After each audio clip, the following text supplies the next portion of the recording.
There we go. I apologize. Zoom keeps logging me out and then it doesn't let me do the things I'm supposed to be able to do. So I'm readjusting this morning. All right. I think while we're giving it just another minute for people to get logged in, if you could go ahead and introduce yourself in the chat, just give us your name, the agency you worked for, and if you are not presenting, if you could go ahead and mute so we can make sure we can hear the information, that would be great. I saw a question in the chat already. How many years left on the demonstration project? I am not sure what you're referencing. I think they're referencing the YHDP projects. Okay. You go ahead. It's Christy from VHS. The YHDP projects are currently in their first grant cycle, which is 2 years long. They run until September 30th of 2024. They will be renewed non-competitively this year during the NOFO process. Yes, so as of right now, or until further notice, our YHDP projects are non-competitively renewed. This year we did see in the NOFO that the round one YHDP communities actually are competitively renewed. So what I anticipate that meaning is that at some point we will be competitively renewing our YHDP projects, but we're in our first year, so we're just doing a non-competitive review. So for anyone who, oh, Christy just put it in the chat for me. I was gonna say anyone who's just joined, if you could go ahead and just put your name and agency in the chat because we do take attendance. And as I noted, our agenda is quite short. I'll stick that in the chat as well if it lets me. And I'm going to go ahead. Hold on, I'm just trying to fix the formatting of my chat comment here. There we go. So our agenda is very basic. We've already covered number one. What I'm going to do, because HUD has not released everything that we need at this time to move forward with this competition, I'm going to share our draft version of the RFP that we will be releasing. Excuse me, we do not know at this time exactly what our funding amount is for our bonus dollar amount or our domestic violence dollar amount. We have some calculations that are in the NOFO that are based on numbers we also don't have access to until HUD posts it.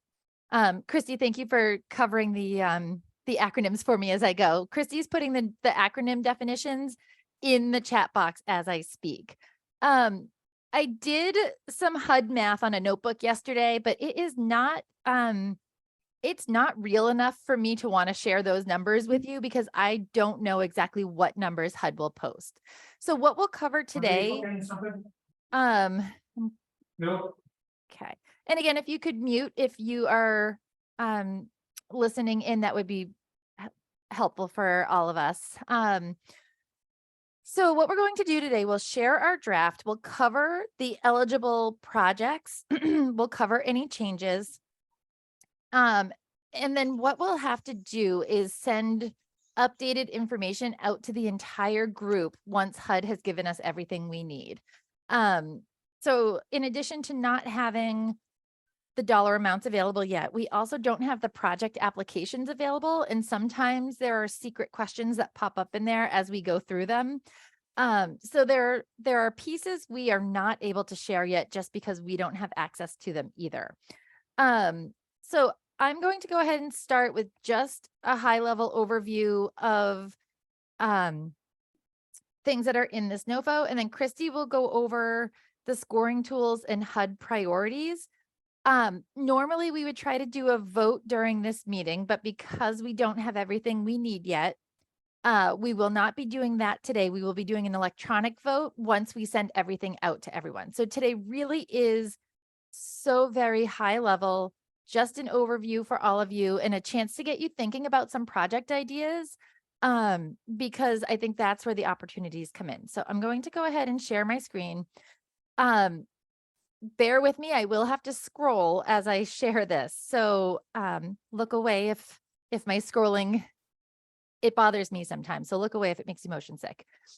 So as far as the region that's covered, none of that has changed.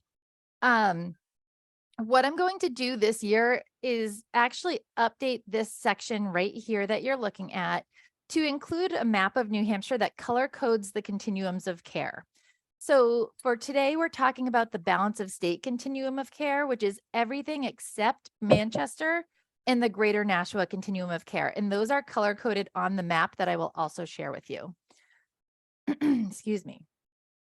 I am going to scroll through these sections here. Eligible applicants and eligible costs have really not changed, nor have the project types. Oops. Christy, I'm going to make you a co-host if I can find you, so you can help me manage muting and unmuting if you don't mind. Okay. Okay, so I apologize. We'll continue moving on. So as far as project application types, this year it's the same buckets of funding. We have renewal projects, and anyone who has an existing project, you have already heard from Christy asking for your decision whether or not you're going to renew your project this year. We typically know the answer to that, but we do a formal letter because we like to have documentation in place just for HUD purposes. It helps us sort of check all of our boxes to make sure that everyone we can sort of check back and say, yes, you said you were reallocating, or no, you weren't. So all renewal projects have already been given a deadline of when to have your feedback submitted to Christy by. Christy, can I ask you to unmute for one moment to talk about what changes are allowed to be made for renewals at this time? So typically when we do the renewal project applications, the Bureau of Homeless Services does all of the data entry into the system we call eSnaps for HUD. Most of the time, there are very minor changes that can happen throughout the course of the NOFO. We cannot adjust budgets to move funding more than 10% between budget line items. We cannot amend your project component type. So if you are an RRH project and want to become PSH, this cannot happen during the NOFO process currently. It needs to happen outside of it. Also, we cannot address the number of people who are served or the number of units in your project applications. That is a separate process that happens during a grant amendment with HUD outside of the NOFO process. Excellent, thank you. So additional project types are new bonus projects, new reallocation projects, and those have the same, I think you can essentially consider them to be the same thing.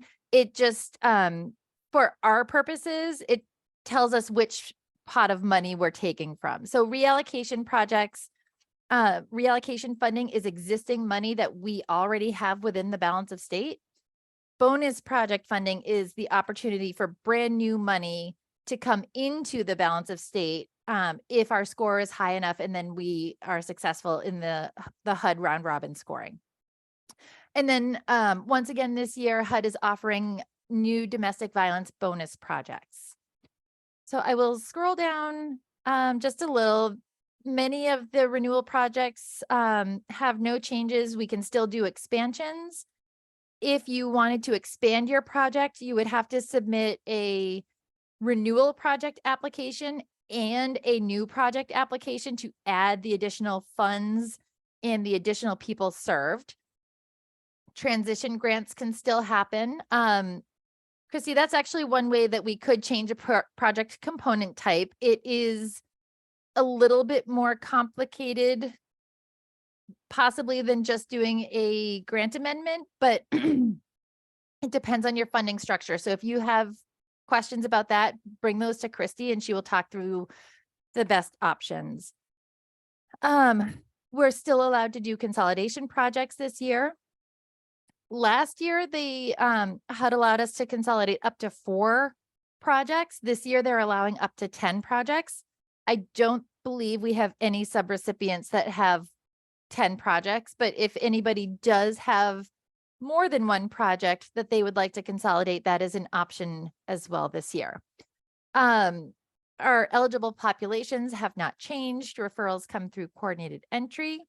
Our projects are either dedicated to chronic homelessness or are 100% dedicated plus. That is a longer definition that we can look at. I believe I put it in one of the documents, so I will send that to you to look at. It's Chrissy, is it fair to say that it's essentially chronic homelessness, except that you don't necessarily check all the right boxes for HUD purposes? It technically is those who are experiencing chronic homelessness. There is a few, it is the way that HUD kind of tweaked the chronic homeless definition without having to go through a rulemaking change. It slightly alters the episodic definition of chronic homelessness. It includes transitional homelessness and a few other things. Thank you.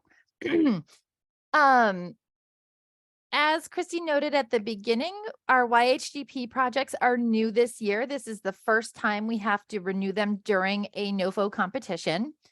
There are two options for YHDP grants, and they are both non-competitive. So we have the option to simply renew the project that is currently implemented, or we have the option to replace it. So if a project had, for example, I think Christy used this as an example, they had a rapid rehousing project and they wanted to make it a permanent supportive housing project. This would be the mechanism for YHDP projects to make that change. And again, we can work through any questions that people might have about that. This is our first time doing YHDP renewals. So I do anticipate there being questions along the way.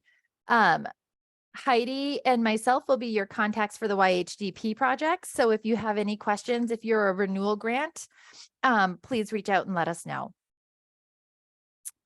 All right. As you can see, my draft, I had to put a little note to myself. I'll insert the website links for all of you once we get things posted. We can't post things until we have the information from HUD. So everything's a little bit temporary right now.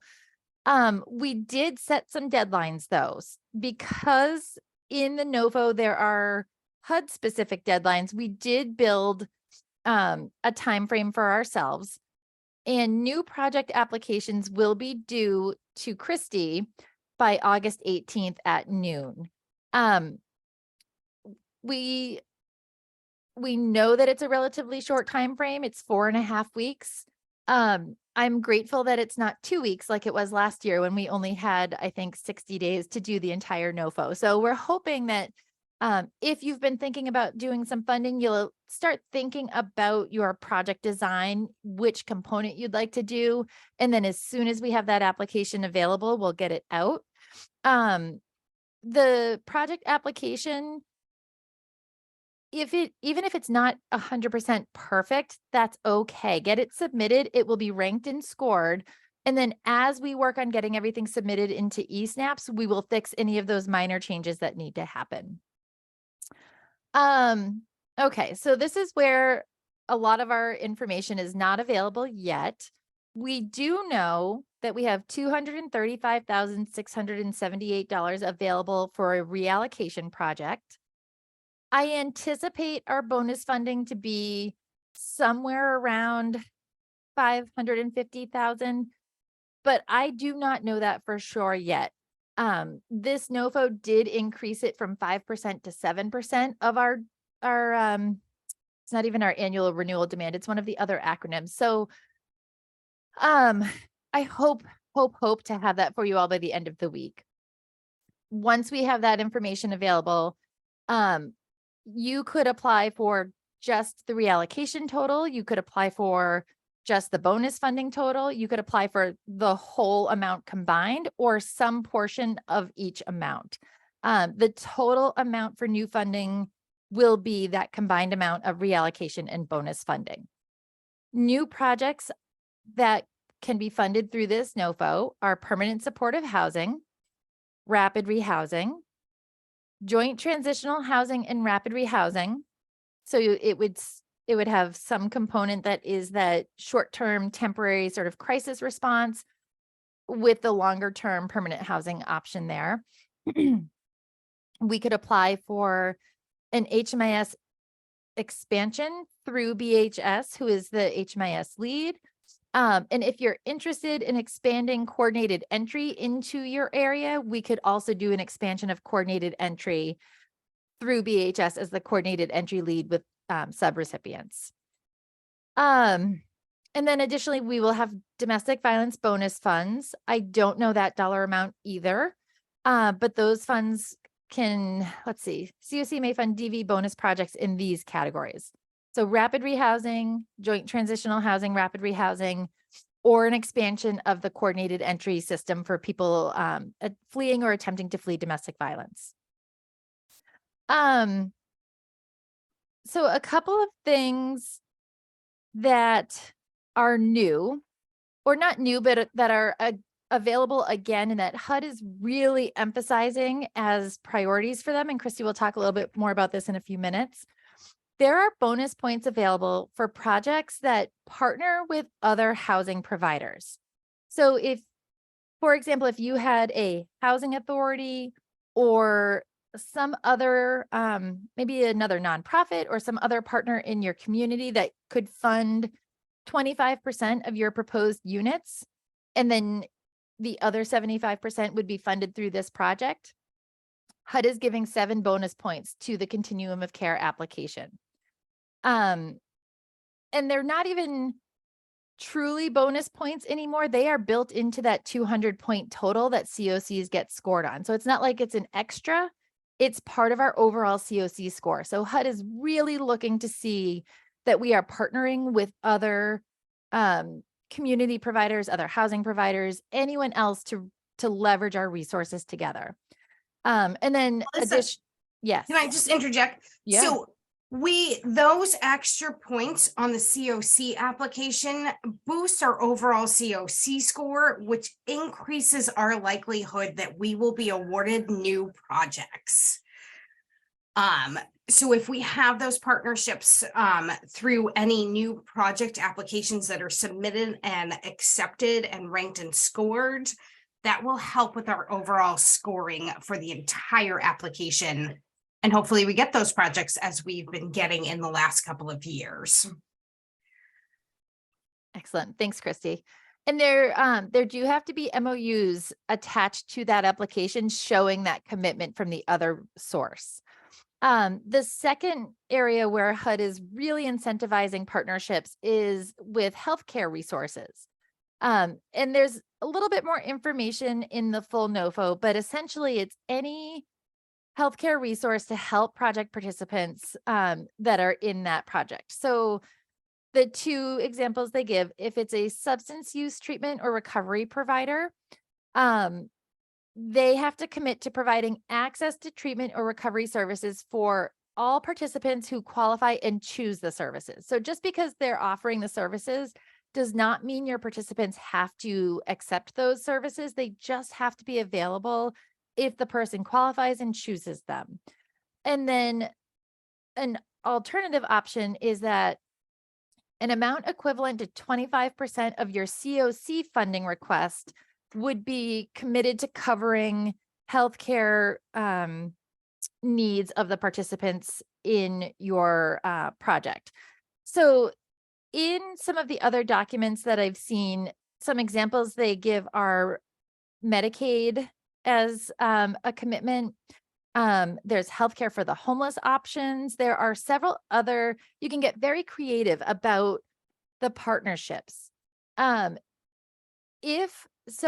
have been told that I can share that DHHS as the state Medicaid agency is willing to partner with anyone who wants to look at using Medicaid as a healthcare resource. So and that goes, I know there are people from the other 2 COCs on here. if you have projects that want to partner somehow with Medicaid, we are absolutely willing to explore those options. It wouldn't necessarily be me because I'm on the balance of state side for this purpose, but we could look at ways to make that work. If you have other partnerships in your community that meet this need and you don't want to navigate that Medicaid side of things, please feel free to use your local partnerships as well, because I do know that that can sometimes be easier. So continuing on, match requirements have not changed. HUD requires a 25% match for all projects. The balance of state voted quite some time ago and has continued to vote to approve this each year to require a 30% match commitment for application purposes. And the reason we've done that is because the dollar amount that we request to HUD is not always the dollar amount that they give us. Sometimes they give us more. Sometimes they give us less, but sometimes they give us more because of fair market rent changes. If we have that 30% committed in writing, we don't have to redo these match letters and go back to our partners that have committed resources and ask for a new letter, ask for a new commitment. It causes confusion. We've seen it cause confusion over the years. So we ask for 30% in writing. You are still only required to provide 25% with your spending. Christy, does that cover it accurately? I'm seeing her nod. So if you can't see Christy's face, she's nodding. If you have questions about that, please let us know. Okay. Some of this just talks about the forms that are built into eSnaps when we do applications. I will scroll through that. You don't have to worry about that piece.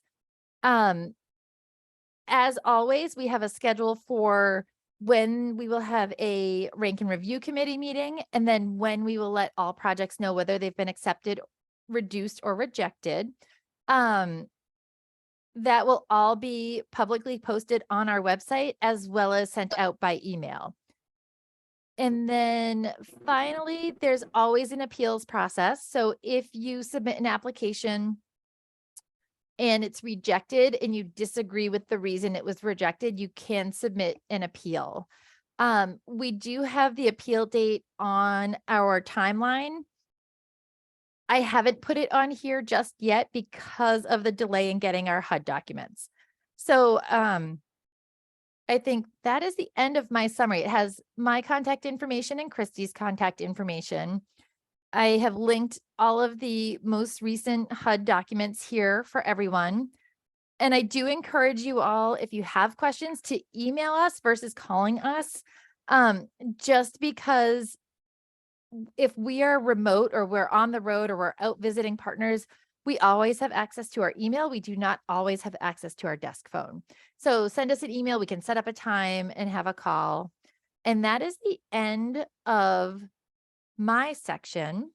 So I will stop sharing and pause for a moment to see if there are any questions. So Melissa, I answered Meg's question, and Brenda and Heidi and I both responded to Brenda.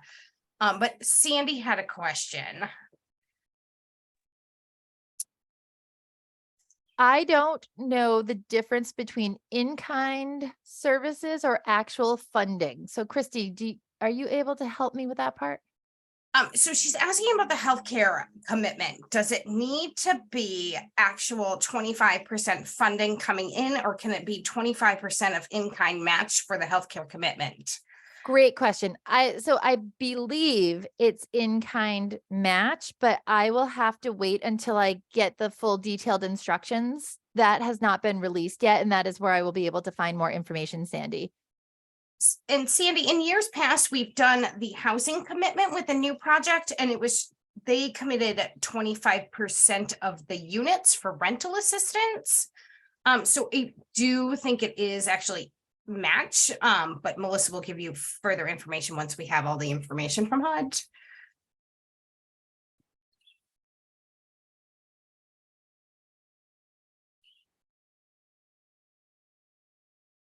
Sorry, I was muted.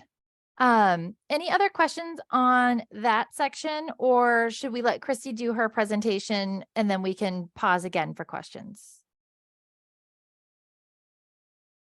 seeing no hands or anything. Christy, I'm going to turn it over to you. You should be able to share your screen if you have anything. Of course I do. Perfect. Good morning, everyone. Happy NOFO season. I'm going to run through the FY 2023 program changes, the strategic goals that were set by HUD within the NOFO, and HUD's current priorities, to kind of give a brief overview of what we have seen for changes in this year's NOFO. First and foremost, for all of you YHDP renewal projects, your special activities that were initially selected and approved through your project applications, you may continue to select those previously approved special YHDP activities. You can also request in your project applications and the feedback to BHS to add any new special YHDP activities. And if you do request this, we'll have to wait for final approval from HUD before you're allowed to utilize any new special activities. And I'm scrolling. Secondly, we have 2 new eligible activities under the Continuum of Care NOFO that were added. The first one is the Violence Against Women Cost Budget line item. For those of you who don't know, and I will be going over this more in detail in a different meeting, but the Violence Against Women Act was amended in December of 2022. In concert with that, HUD has approved a new eligible budget line item for facilitating and coordinating activities to ensure compliance with the emergency transfer plan that the Balance of State has, and also any monitoring compliance with confidentiality protections. This document will go out to everybody, but this is eligible for those DV projects, for any eligible renewal projects through an expansion, or it can be added to a current renewal project by shifting up to 10% of your costs from another line item. But I put all of the examples of what the eligible costs are under this new approved budget line item. It mainly includes costs for people who are being moved because of emergency transfer. So moving costs, travel costs, new security deposits. So if we have someone who needs to be immediately transferred from one unit to another unit or to another project, this gives us a budget line item and able to do so. It also provides for evaluating and monitoring compliance with the VAWA Act, and making and training and reporting compliance. The other new eligible activity that came through this year's NOFO was rural costs. We are still waiting on HUD again to issue which areas count as rural within the Balance of State. We do have this information from last year's NOFO, the special NOFO, but we want to make sure that we have the actual issued rural areas for this year's NOFO. But through this new budget line item, projects can apply through an expansion or a new project to utilize this budget line item. And I'm kind of excited about it because you can use the funds to pay for short-term emergency lodging, including motels or shelters. Also for repairs to units, and also on staff training and professional development. But again, you can only add this new eligible activity if you expand your renewal project or apply for a new project. This year's NOFO also— Christy, can we stop for 1 second? Sorry, I apologize. Mm. So I think it's important to note that funding, can you scroll up again, Christy, to the rural?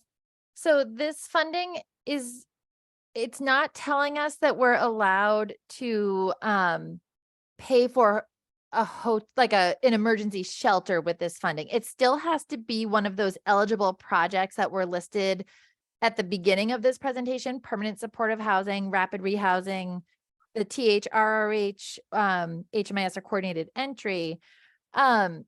What it's saying is if you have somebody that's eligible for one of those projects, actually strictly for PSH or the rapid rehousing, and you are struggling to find a unit, you could use these funds to pay for a short-term emergency stay for them somewhere while you're finding housing. So I want to make sure that we're clear that this is not emergency shelter funding. So this is for all of you. We know that it is taking anywhere from a week to 9 months to find housing for COC project participants. This could be a budget line item that you could utilize if you apply to expand your project to house them in emergency lodging until you actually find permanent housing for them, or for those participants in COC projects who become evicted and have no place to go while you search for housing, another housing unit for them. And I want to make this clear, we cannot just add this to renewal projects. You have to apply to expand your project or apply for a new project.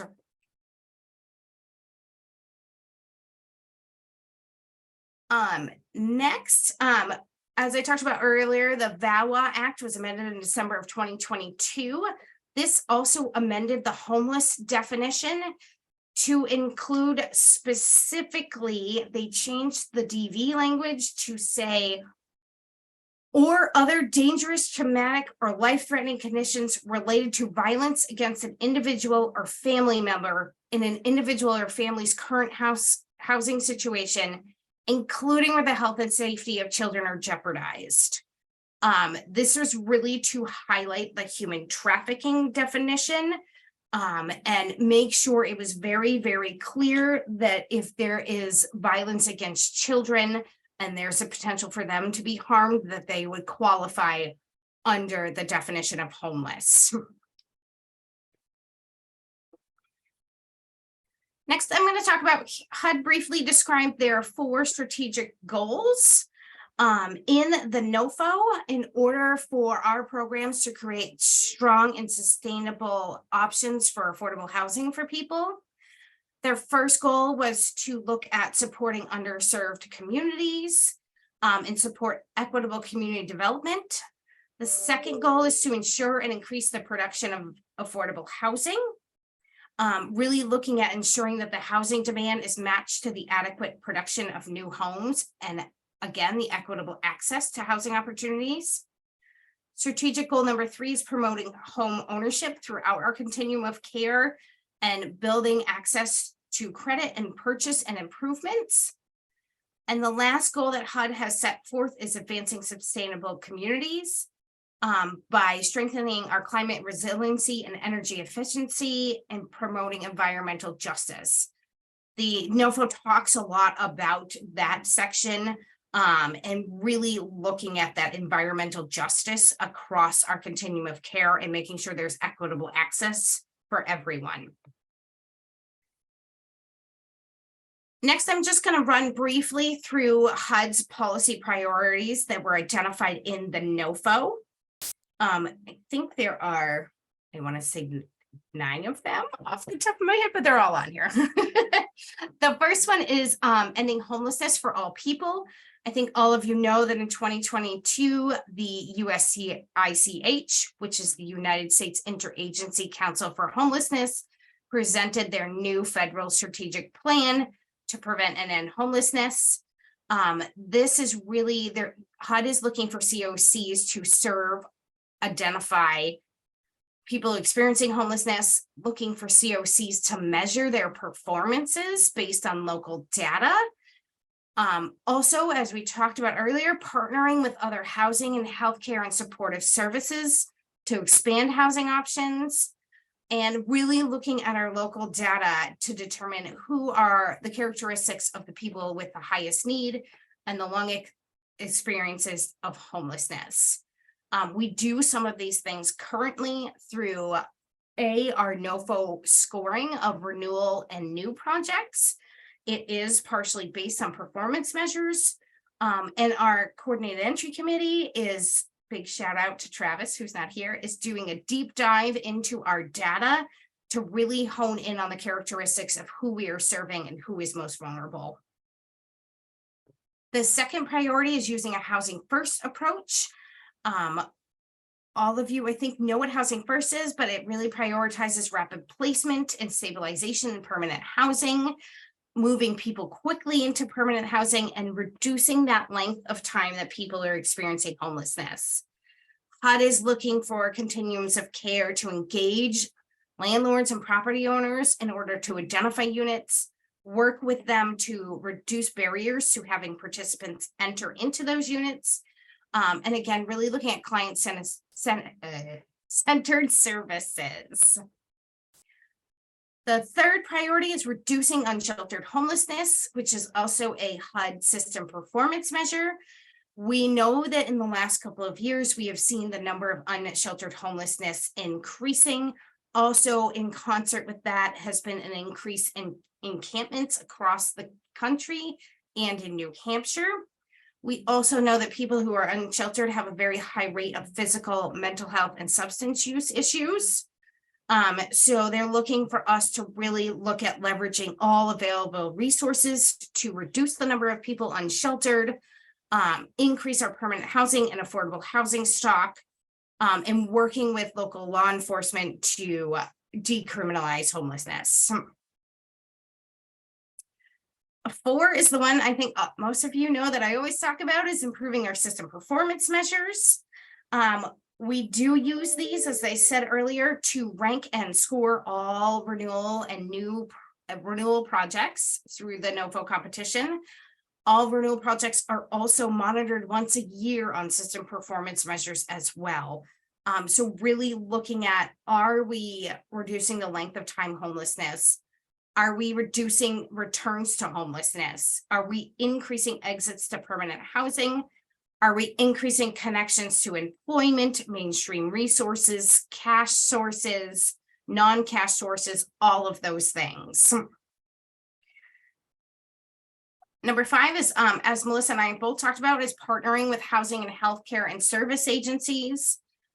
We do have one current COC project that does have a partnership with one of to provide housing resources outside of the continuum of care funding, but really looking at, can you partner with New Hampshire Housing Finance Authority, your local public housing authority, any healthcare agency that's willing to provide services, which I know a lot of them already do to the COC projects, and really look at how we can partner to improve opportunities through healthcare, employment, housing opportunities to leverage the resources that we already have in our state.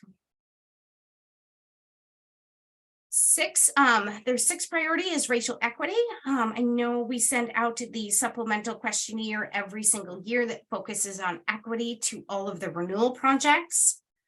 Just as a reminder, it's due back on the 28th of this month to me.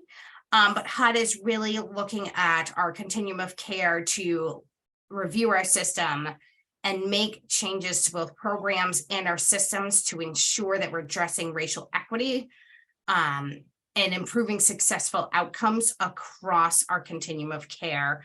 There's also a higher level review going on currently with the Bureau of Homeless Services and through a TA option through HUD. So we'll be presenting that information at a later date. The 7th priority is improving assistance to LGBTQ+ individuals.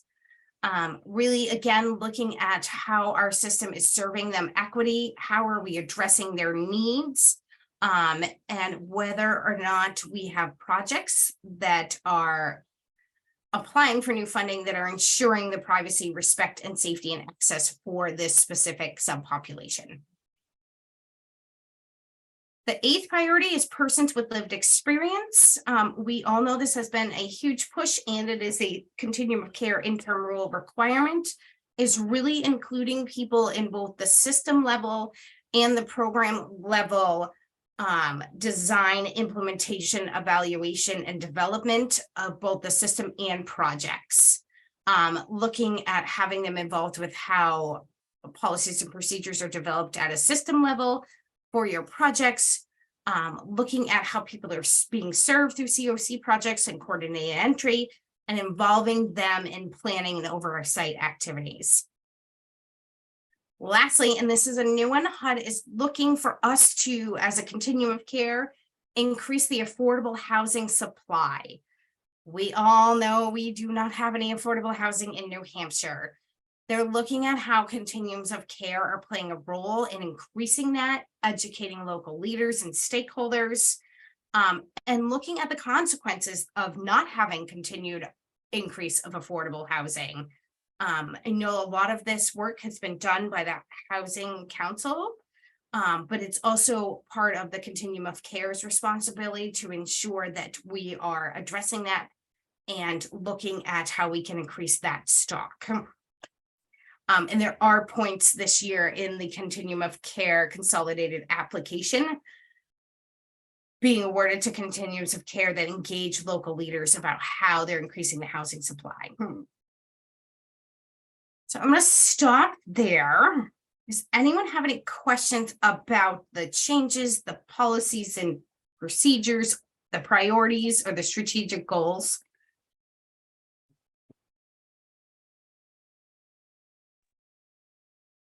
Just, I'm excited about some of the new tools to assist the PSH and RRH products.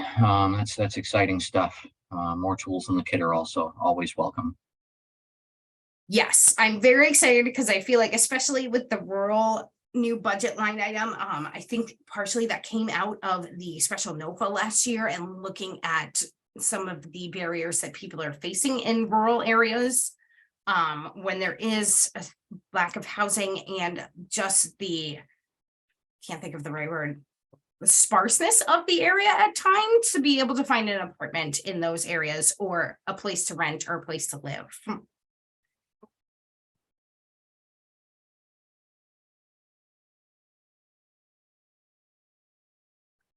So next I have too many screens open. Give me a second. I'm going to briefly show you the scoring tools for the FY 2023 NOFO for new projects, new supportive services only projects, coordinated entry, and then renewal projects. None of the scoring tools have changed from last year. They are the same tools. We cannot finalize these until we get further information from HUD. So we are waiting on that. And as Melissa said, we will send these tools out for vote to be approved by the balance of state before they are implemented. Share. This is the new supportive services. So coordinated entry project scoring tool. All projects, you will see this first section, questions 1 through 7. These are threshold requirement questions. They are on all of the scoring tools. These are mainly set by HUD, and HUD does their own threshold requirement as well when they review project applications, both new and renewals. If any of the questions of 1 through 7 are a no, the project does not meet threshold and the project will not be scored or ranked, even if it's a renewal project. So you have to make sure that if you're completing a new project application or if anything changes with your renewal projects, that you're meeting these threshold requirements. You're serving an eligible population for your project type. So if you are a permanent supportive housing project and you propose to serve people without disabilities, that is not eligible. Permanent supportive housing projects have to serve someone who have a disability. You have to identify the eligible costs for your project types. You cannot combine operating costs with rental costs in a project. Those are two different types of projects. You have to make sure you're an eligible entity, which is defined in the notice of funding opportunity. Question 4 is that match is greater than equal than 30%, which is voted on by the balance of state. Your project has to agree to participate in coordinated entry, HMIS, and or a comparable database if you are a victim service provider. Your project also has to agree to use housing first principles and be low barrier, and that you meet project program eligibility requirements. Those 7 questions are on all of the scoring tools. These will be sent out for review by Melissa as well. The next couple of questions look at what type of project it's being applied for, the experience of the applicant, in utilizing state and federal funds, how your organization is set up. And then we look at your project description and your budget to see that it is a clear description of what you're proposing to do, and your budget matches what you're proposing to do. We always say at every meeting, make sure you put your name and your agency in your chat, because we do record attendance, and that is scored on for each project. For coordinate entry projects, we look at making sure you're going to participate in the coordinate entry system, including using the standardized assessment process and our advertising strategy. And then finally, it's all of the equity factors that are included for all projects as well. And then I will share the new project scoring tool.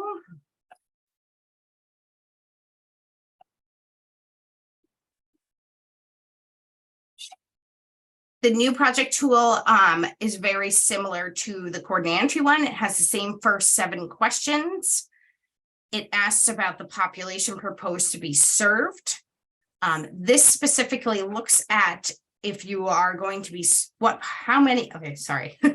percentage of people experiencing chronic homelessness, because this is still an identified goal of HUD, is to end chronic homelessness. And then for domestic violence project, we're looking at the percentage of people who are experiencing literal homelessness and how many you're going to serve. Again, the scoring tool looks at the experience of the applicant, and then looking at their project description and budget, the participation in COC meetings. We look at whether or not your agency reallocated a project this year, if you're a victim service provider. And then one of the big, huge things is cost effectiveness. HUD expects us to look at cost effectiveness of projects. So how much money is being spent per household based on your budget? And then lastly, again, it is all of the equity questions and the partnering with healthcare and homeless resources. Christy, can I interrupt for just one moment? Yep. I've actually gotten a couple of questions about the YHDP renewals. Your projects are not scored. So all YHDP renewal projects are non-competitive. They just get renewed regardless of the scoring tools that are being reviewed right now. So while this is interesting, and I say interesting sort of sarcastically, because I know this is very, very dry.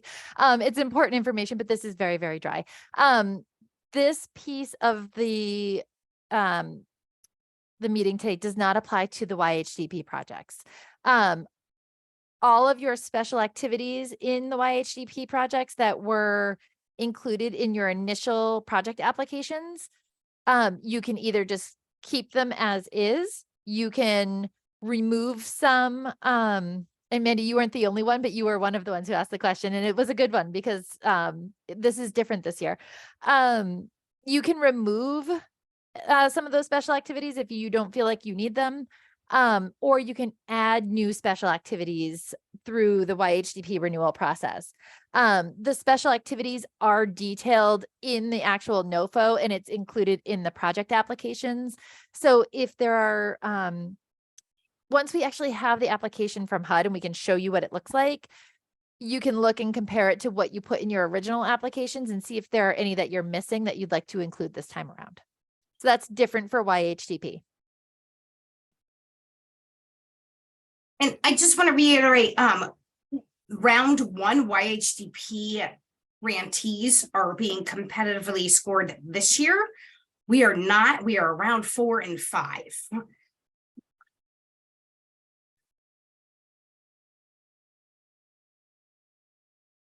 Lastly, I'm just going to share the renewal scoring tool.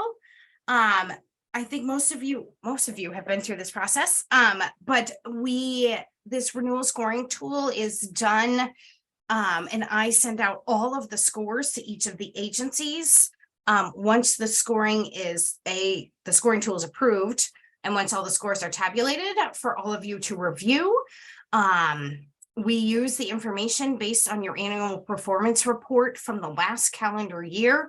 So it's for 2022. Previously this year, I asked all the renewal applications, not my SJP, to review their APR for the FY 2022 calendar year, because that's the information we use for most of the questions on the renewal scoring tool. We also pull information from your financials. And then if you're submitting your annual performance reports on time, we also look at cost effectiveness, housing first principles being implemented, and equity being implemented. So this will also be shared once it goes out.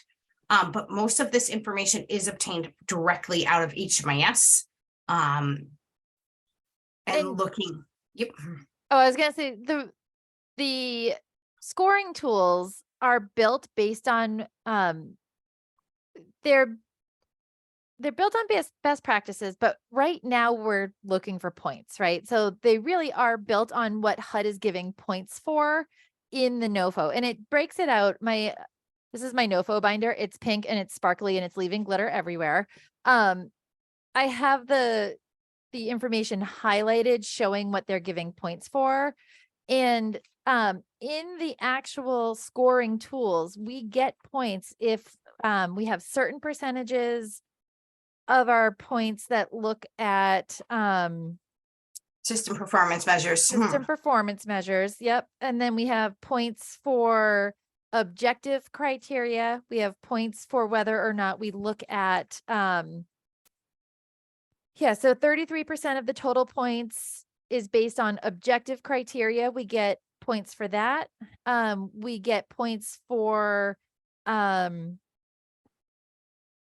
whole section's about objective criteria. It's just repeating itself. System performance measures, objective criteria, and then serving vulnerable populations. So everything that you see built into this tool is because it will help us get points in our actual continuum of care application. And when Chrissy mentioned this at the beginning, the higher our score on that continuum of care application, the more likely we are to get our new projects funded. So while it may seem tedious that we are pulling all of this APR data, we're doing it to show that we're taking performance seriously and that we're looking across all of our system performance measures when we're reviewing our projects as a continuum of care. All right, sorry, Chrissy. Oh, it's okay. Most of these are outlined in the NOFO this year. As Melissa said, it's really looking at system performance measures, cost effectiveness, equity, housing first principles, which have all been identified as HUD as priorities. So they are included in our renewal scoring tool. That's all I have, actually. So if there's any questions about any of the scoring tools, we will send them out for review and vote once we get final information from HUD. My plan is to send everything out in one email. I don't want to, that's my plan. In practice, it could be more than one, but I will try to consolidate the information that you receive so you don't have email after email after email coming from me. There are certain things in the NOFO that we're required to send out, and then I have to provide proof that I sent it. So I have to upload the emails that I sent to everyone and highlight certain things that I said to all of you so that they see that we made sure everybody knows the process, knows that the funding is available. We include in writing the fact that you don't have to be a current COC subrecipient to apply for funding. You can be brand new and we'll support you through that. So you will see multiple emails from me, but I do try to consolidate it as much as possible. So what you will likely see is an email with many attachments. I will list what they are, and then I'll include a link to a SurveyMonkey link for voting. And it will connect back to each of those documents that we have to vote on and ask you specifically what we're looking for. If at any time you get emails like that from me and you have a question, please don't hesitate to just respond and say, what on earth are you talking about? A lot of our communication will be very HUD specific. The language is written the way it is so that we can make sure we're following all of our guidelines. If it's full of jargon that is confusing, reach out and let me know, and then we can just have a conversation about it, or I can respond in sort of normal human terms and not our HUD language. So please don't ever feel like your question is silly. This is not easy. It's not logical at times. Christy and I are now, I think, on our 16th, 8th. I had to count on my fingers. This is our 8th NOFO together. So we are finally at a point where, even though it doesn't necessarily make sense, it makes sense to us because we've gone through it quite a few times. So we can help explain any of these processes if people have questions.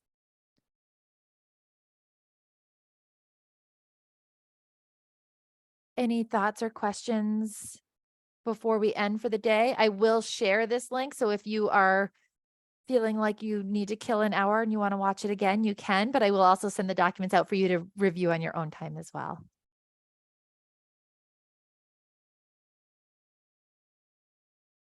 All right, well, seeing no questions, I think we will go ahead and end for the day. Thank you, everyone. And like I said, please reach out at any time you have questions. Thank you, everyone. Thank you. Have a great day.